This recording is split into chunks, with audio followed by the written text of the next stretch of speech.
¿Puede Francia generar la próxima crisis de deuda de la eurozona? De momento parece de lo más improbable, pero cuidado porque los riesgos se van acumulando. Vamos a analizar varios factores significativos. Hola a todos y bienvenidos a mi canal. Muchísimas gracias por seguirme. Gracias por suscribiros, es muy importante para nosotros. Gracias por darle un me gusta y por dejar vuestros comentarios. Rápidamente, tras las elecciones europeas, se ha creado todo un torbellino en Francia y Alemania. Que si llega la ultraderecha, que si hay que ver, que si ha habido un shock en los mercados ante el avance de la ultraderecha. Y sin embargo, lo que nos deberíamos dar cuenta es que los riesgos se acumulan lentamente y saltan por cuestiones que no son necesariamente la causa. Es decir, se va llenando la bañera y le echan la culpa a la última gota. En este caso, la última gota es la de la paciencia de los ciudadanos franceses. Los ciudadanos franceses han hecho una enmienda a la totalidad a estas políticas que no solamente han disparado la deuda, mantenido un elevadísimo déficit y subido los impuestos, sino que además mantienen a Francia en estancamiento y los agricultores están enfadados, los ganaderos están descontentos, la industria está en declive y el riesgo de continuar con las políticas equivocadas de inmigración está generando también un enorme enfado en la población. Todo esto lo que ha hecho es que ante la negativa consciente y absolutamente decidida por parte de las autoridades llamadas moderadas, Macron, Scholz, de dar soluciones a estos problemas graves y continuar redoblando las políticas equivocadas, los ciudadanos han votado en las elecciones europeas por alternativas mucho más agresivas. La derecha radical, como lo queráis llamar. Bien, ¿cuál es el problema en Francia? El problema en Francia es muy significativo porque además en España se pone siempre como ejemplo Francia. Francia no se puede decir que es un país que ha sufrido por eso que llaman la austeridad. Francia, desde luego, no es un país que se pueda decir que ha sufrido porque las políticas públicas son limitadas, porque tiene el Estado más grande del mundo, de todo el mundo. Bien, el Estado más grande del mundo, un gasto público brutal y la economía lleva en estancamiento más de 3 décadas y además no ha tenido un presupuesto equilibrado desde finales de los 70.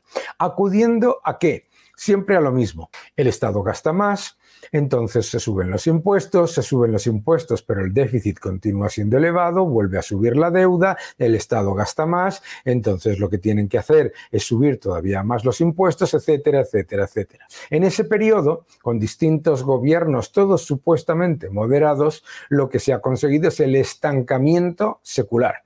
El estancamiento secular se añade ahora a la inseguridad ciudadana por una política de inmigración equivocada y además al descontento generalizado de ganadería, industria, de pequeñas y medianas empresas y de agricultura.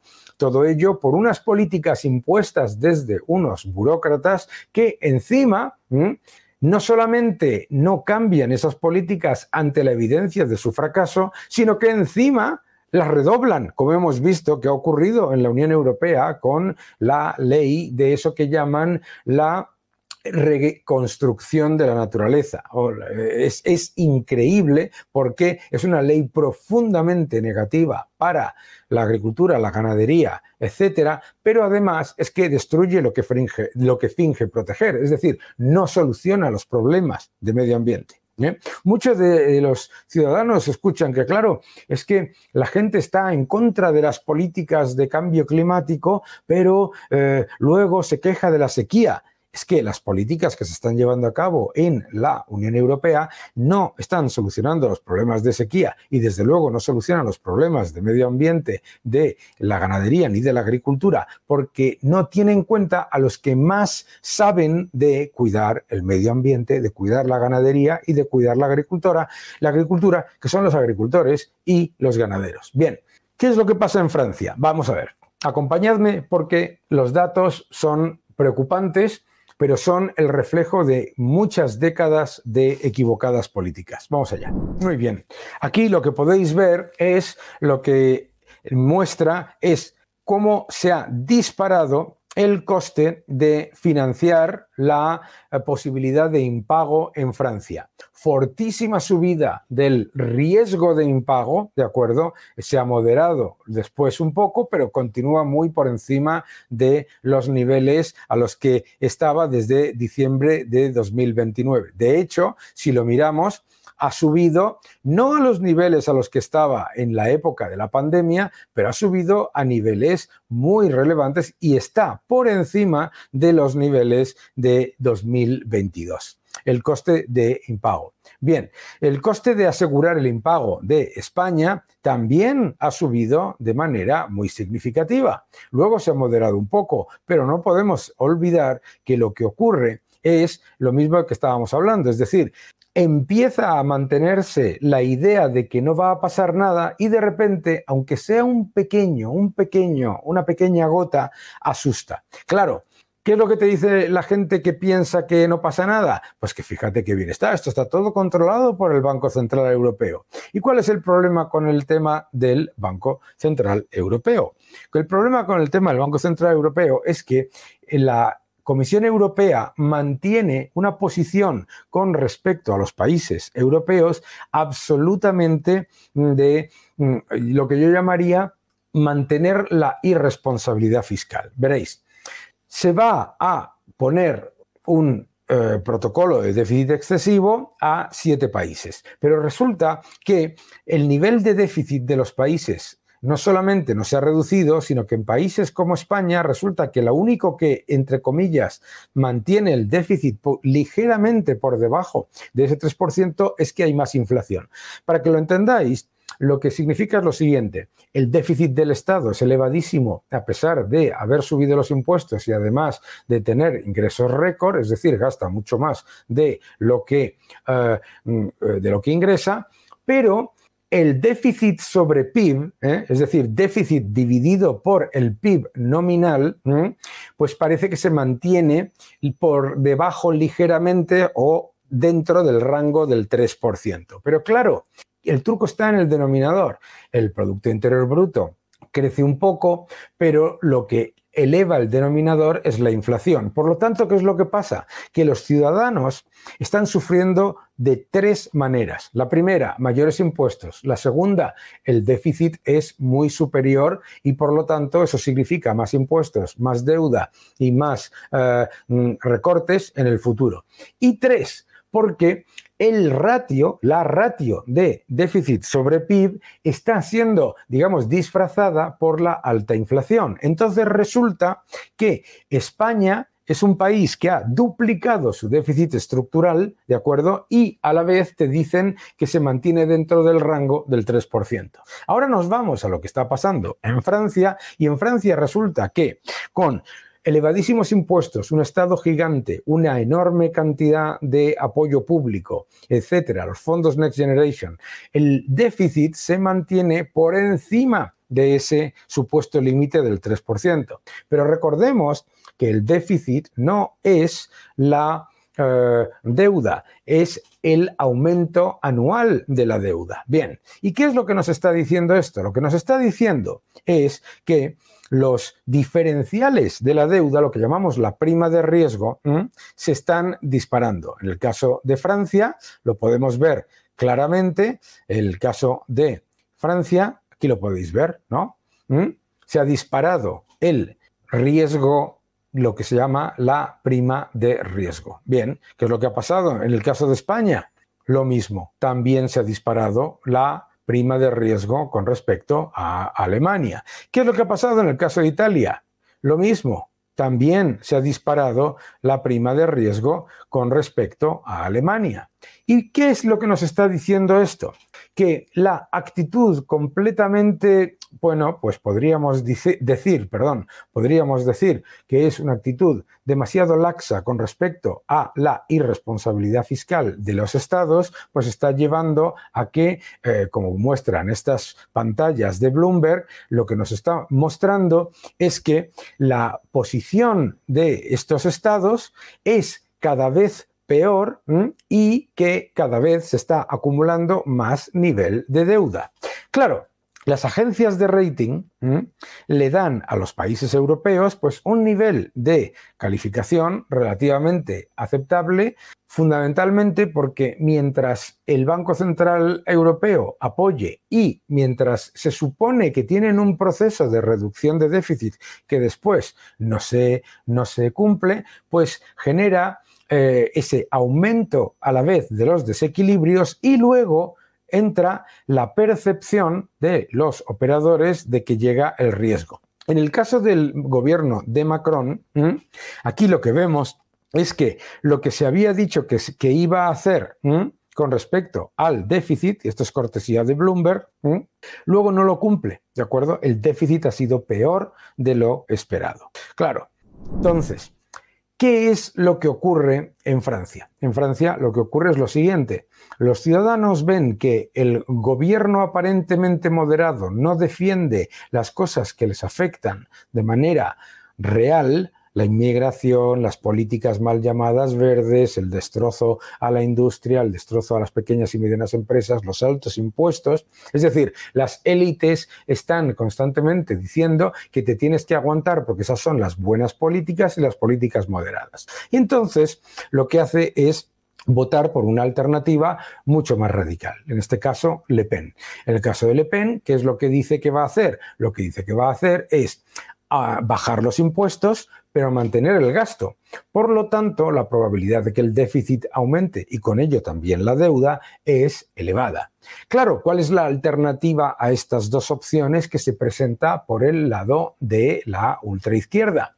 Mélenchon y su grupo de Frente Popular, ¿qué es lo que prometen? Muchísimo más gasto, muchísimos más impuestos, más déficit y más deuda. Es decir, el ciudadano francés se encuentra ante el descontento entre elegir mantener las políticas actuales como el supuesto mal menor, políticas actuales que no han reducido la deuda, que no han reducido el déficit, que no han reducido los impuestos y que no han mejorado el crecimiento, y por el lado de la derecha, bajadas de impuestos y aumento de gasto y una política en contra de lo que son la Agenda 2030 y las políticas de inmigración, etcétera, como elementos esenciales, ¿de acuerdo? Por lo tanto, también más deuda y más déficit. Y por el lado de la ultraizquierda, más deuda y más déficit, además de todo tipo de gastos por todos los lados y aumentos de impuestos generalizados. ¿Cuál es el problema, por lo tanto? Que la fórmula de estancamiento de Francia solamente empeora porque no hay ningún partido que tome la decisión de reducir el tamaño absolutamente brutal de lo que es la administración del Estado. Pero es muy importante también entender que para el ciudadano normal, la situación es muy negativa, porque todo esto lo han aceptado durante los años en los que la inflación era relativamente baja, pero ahora además la inflación es alta. ¿Qué es lo que está pasando, por lo tanto, en la eurozona? ¿Y por qué puede saltar una crisis de deuda por Francia? Número uno, porque la Comisión Europea está negando su objetivo de ser el garante de la estabilidad presupuestaria. Está disfrazando su objetivo, dejando que países como España continúen siendo irresponsables fiscalmente. Pensadlo por un momento. La Comisión Europea va a reducir esas exigencias por déficit excesivo a España simplemente porque el denominador del déficit sobre PIB está inflado por la inflación. Vuelvo a repetir, te están empobreciendo por tres lados. Por un lado, el déficit es superior a lo que debería ser en periodo de crecimiento y con ingresos récord.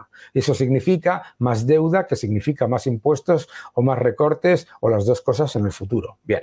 Número dos, te están empobreciendo porque están aumentando los impuestos y además, tres, te están empobreciendo porque la inflación hace que pierdas poder adquisitivo. ¿Veis lo que ocurre cuando el Estado es gigante y se presenta como el que lo ofrece todo? Lo muestra Francia. 3 décadas en estancamiento, sin un presupuesto equilibrado desde finales de los años 70. Cuando llegan los políticos aparentemente moderados o aparentemente, entre comillas, liberales, que de liberales tienen muy poco, no reducen el déficit, no reducen la deuda y no reducen los impuestos, el Estado continúa siendo gigante y no solamente continúa siendo gigante, sino que aumenta de peso porque se aumentan los impuestos porque hay déficit. En realidad se convierte en un Estado que lo que está es funcionando como un freno a la economía. Bien, entonces, ¿qué es lo que puede generar una crisis de deuda en Europa? ¿El avance de los partidos de derecha radical? No necesariamente. ¿Por qué? Porque eso como mucho sería un catalizador, pero sería un catalizador que lo que refleja es lo que se ha ido llenando la bañera durante estos años, durante lo que se ha estado llenando la bañera mientras te decían que el déficit no importaba, mientras te decían que la deuda no importaba, mientras te decían que en medio de un enorme plan de estímulo y un enorme plan de estímulo monetario, los gobiernos han continuado aumentando el peso del Estado en la economía y absorbiendo riqueza de los que crean riqueza, del sector privado. Si veis lo que ha ocurrido en Francia, en realidad es el constante proceso de absorción de riqueza del Estado con respecto al resto de la economía. Se trata de un Estado fagocitador que no solamente no genera crecimiento y no apoya a la mejora de la productividad, sino que lo que hace es perpetuar el estancamiento y que cuando se genera estancamiento, en vez de reducir su peso, lo que hace es aumentarlo. Es decir, tiene un incentivo perverso para continuar generando esa bola, esa cadena que lastra a la economía privada, que hace que las pequeñas y medianas empresas lo pasen peor, que hace que los ciudadanos estén peor, etc. Y ahora el empobrecimiento en Alemania, en Francia, en España, viene por inflación, viene por mayores impuestos, viene por mayores ataques a las empresas pequeñas y medianas, a los ganaderos, a los agricultores y a las industrias, y encima por el riesgo de la inmigración ilegal. Todos esos factores están conformando un problema gigantesco. Mientras tanto, se aumenta la deuda. A la vez, la Comisión Europea, en vez de hacer su trabajo, lo que está haciendo es dejar que los estados continúen aumentando sus desequilibrios, con unas medidas que son literalmente dar una palmadita en la espalda o un pequeño cachetito si se aumentan los desequilibrios. Y esos desequilibrios van aumentando, y van aumentando, y van aumentando. Y de repente, un día salta y le echan la culpa a lo que sea el catalizador, unas elecciones, un cambio de gobierno, etcétera, no a la acumulación previa. El gran problema de Francia es que ha demostrado clarísimamente que tener un Estado gigante, unos impuestos altísimos y una administración omnipresente en toda la actividad económica, con unos sindicatos con un poder absoluto, no solamente no genera crecimiento ni prosperidad, sino que está empobreciendo a los ciudadanos. Y el problema es que las alternativas que se presentan son de Guatemala a Guatepeor. Es decir, de una política de statu quo que lo que está haciendo es empeorar la situación de todos, a algo que lo que busca es generar crecimiento vía reducción de impuestos, pero que si no se mantiene, si no se reducen los gastos, va a tener significativos impactos a medio plazo. Y desde luego, la otra alternativa es la ultraizquierda. Y resulta que pase lo que pase, el Parlamento de Francia va a estar dividido entre estatismo completa y absolutamente confiscatorio y estatismo radical en el caso de Le Pen. Uno busca bajar impuestos y el otro busca aumentar el gasto. ¿Cuál es el problema entonces? Que no funciona este modelo, que no funciona un modelo de Estado gigante, que este Estado gigante al que encima se está poniendo como modelo para países como España, que son países que necesitan ser más dinámicos, resulta que defendiendo constantemente parecernos a la media de la Unión Europea en gasto, funcionarios, en impuestos, etcétera, etcétera, lo que hacemos es poner cada vez más cadenas al crecimiento. ¿Está la situación muy complicada? Absolutamente. ¿Por qué? Porque si el Banco Central Europeo decide seguir disfrazando estos desequilibrios, monetizando y generando mayores desequilibrios monetarios, entonces el problema salta por la inflación y continúa con el empobrecimiento generalizado. ¿Por qué te crees que suben desproporcionadamente los precios de las casas en países en donde no suben los salarios? Pues entre otras cosas porque el precio de los inmuebles está reflejando la destrucción del poder adquisitivo de la moneda, la política monetaria. Entonces resulta que eso que llaman estímulos fiscales y apoyos fiscales y monetarios, en realidad lo que hacen es empobrecer a todo el mundo. La evidencia de que un Estado gigante que lo que hace es constantemente absorber más y más riqueza, no solamente no es la solución, sino que es el problema, es la de Francia. No es fácil lo que va a ocurrir, lo que viene por delante, porque si se monetiza esa deuda, el Banco Central Europeo va a perpetuar los desequilibrios y va a perpetuar un modelo de estancamiento y encima generar inflación, y si se ponen límites, ¿qué es lo que pasa? Que ya se ha convertido en un Estado tan absolutamente omnipresente en la economía que no se pueden llevar a cabo ni siquiera recortes estéticos, recortes de lo innecesario, porque inmediatamente saltan, como ha pasado en otros países, salta todo tipo de protestas de cualquier tipo. Es el país en el que hay huelgas por todos lados. Solución muy complicada. Muy complicada, pero el problema de la eurozona no es Francia solamente. El problema de la eurozona es que la Comisión Europea ni está ni se la espera. La Comisión Europea ha dejado de funcionar como un organismo que vela por la responsabilidad fiscal para convertirse en un organismo que lo que hace es dar justificaciones para la irresponsabilidad fiscal. La Comisión Europea, bajo von der Leyen, no solamente no se ha comportado como el organismo que permite mantener una situación de equilibrio fiscal y de responsabilidad en las administraciones, sino que se ha convertido en un organismo que, además de no velar por el correcto cumplimiento de las condiciones para poner en marcha los fondos Next Generation, tampoco se ha convertido en un organismo que defienda la responsabilidad fiscal. Y de hecho lo que está haciendo es perpetuar la irresponsabilidad fiscal, porque permitir que España mantenga su política fiscal cuando ha duplicado el déficit estructural, permitir que Francia mantenga su política fiscal cuando ha aumentado el déficit a pesar de subir los impuestos y a pesar de tener un enorme estímulo fiscal y monetario, lo que lleva lentamente es a la próxima crisis de deuda de la eurozona. ¿Que no va a pasar ahora? Claro que no va a pasar a corto plazo. ¿Que se están creando todas las condiciones para una nueva crisis de deuda? Absolutamente. ¿Que el culpable no va a ser el mercado, sino una política de la Unión Europea y de la Comisión Europea completamente equivocada, que han comprado los diagnósticos de la ultraizquierda y ahora no se puede hablar de responsabilidad fiscal, no se puede hablar de administrar? Aquí los estados están para gastar sí o sí. Cuando se crece gastan mucho más de lo que ingresan y cuando no se crece gastan muchísimo más de lo que ingresan. Ese es el problema de Francia. Ese es el problema de las alternativas con un Estado gigante y ese es el problema de la eurozona. Que los que dicen que esto es bueno para Europa, en realidad lo que están haciendo es crear las condiciones para la próxima crisis de deuda, generando falta de confianza en unos estados que son cada día más depredadores. Que no te engañen.